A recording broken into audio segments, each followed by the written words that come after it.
Hey everyone, welcome to the channel. If you've ever wondered how to supercharge your web analytics by bringing Google Analytics data into Power BI, you're in exactly the right place. By the end of this tutorial, you'll know how to seamlessly connect Power BI with Google Analytics, unlock actionable insights, and combine your website data with other key business info, all in one interactive dashboard. Whether you're focused on marketing, SEO, or just love making sense of data, this walkthrough will have you up and running in no time. Let's get right into it. First off, why is connecting Power BI to Google Analytics such a game changer?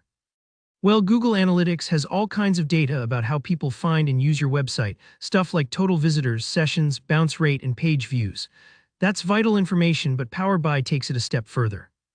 With Power BI, you can visualize that data, create stunning and interactive dashboards that marketing and SEO teams love, and maybe the best part, you can blend it all together with your sales reports, CRM snapshots, or advertising metrics. Instead of switching between different tools or exporting spreadsheets, imagine everything laid out together, painting a clear story of your online performance and how it impacts your bottom line. All right, let's jump into the steps. To start, you'll need Power BI Desktop open on your computer. If you don't have it yet, you can grab it for free from Microsoft's website. With Power BI open, head over to the Home tab. From there, click on Get Data. It's usually one of the first buttons in the ribbon, and then choose More.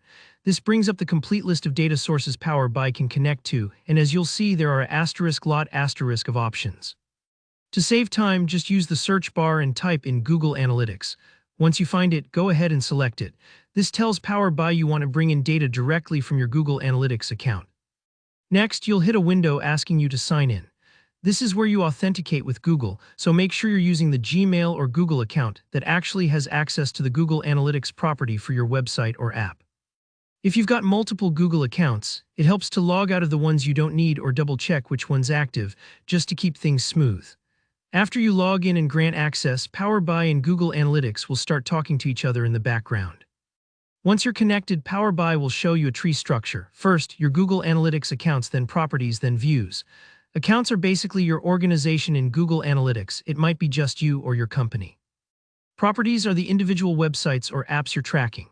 And within each property, you have one or more views, which are like different lenses to slice and dice your data. For example, maybe you have one view with raw data and another that filters out your own company's traffic. Take a moment here to be sure you're selecting the right view. What you choose here determines what you'll see in your reports. Now here comes the fun part, browsing through the available data tables. You'll notice folders representing all sorts of metrics, such as sessions, users, traffic source, device category, and page performance. Think of these like different chapters in a book, each one revealing a part of your website's story. If you're unsure what a metric means, you can always hover over or look up details to double-check. Just select the tables and fields relevant to your goals. Maybe you want page views and device type to see how your site performs on mobile, or you're laser-focused on acquisition channels. Once you've picked what you need, click Load. Depending on your dataset, this part might take a few moments, so grab a coffee if you need. Boom, that's it. Power BI will import the data, and you can immediately start building visuals or combining this info with sales, CRM, or ad data, bringing new clarity to your digital world. Honestly, whether you're reporting on marketing campaigns or troubleshooting a dip in web traffic, this blend of Google Analytics inside Power BI makes your insights more dynamic, more shareable, and even a bit more fun. Alright, if this guide helped you connect Power BI to Google Analytics or gave you new ideas for your dashboards, let me know with a like and a comment below. If you run into any snags or have questions, just drop them in the comments and I'll do my best to help you out. And don't forget to subscribe if you want more PowerPack tutorials on Power BI and data analytics. Thanks for watching, and I'll see you in the next video.